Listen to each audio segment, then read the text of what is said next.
پشووی وەرزی هاوین دەرفەتێک بۆ چالاکبوونی منداڵان. سڵاوتان لەبێ بینەرانی زاری کرمانجی. من شەهلا ڕەشید ڕۆژانە ڕەنگاڵەتان پێشکەش دەکەم. پزیشکێکی پسپۆری منداڵان دەڵێت پێویستە لە وەرزی هاوین زیاتر ئاگاداری منداڵەکانمان بین و پشووی ئەم وەرزە بکەینە دەرفەتێک بۆ چالاکیەکان و بەرەو پێشبردنیان.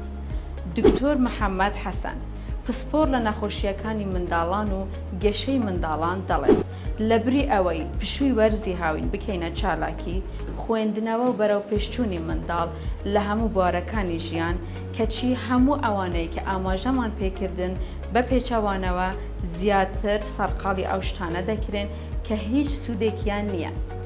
وەرزی هاوین بەهۆی پشووە بووەتە مەترسی و منداڵ درەنگ دەخەوێت. بەردەوام لەسەر ئامێرە ئەلکترۆنیەکان کار دەکەن و خواردنی زیانبەخش و ناتەندروست دەخۆن. ئەوانە و چەندین هۆکاری دیکە منداڵ وێران دەکات. بۆیە ئەم پزیشکە تکا لە دایکان و باوکان دەکات ڕێگری بکەن لەم جۆرە ژیانەی کە ئێستا زۆربەی منداڵان تێیدا دەژین.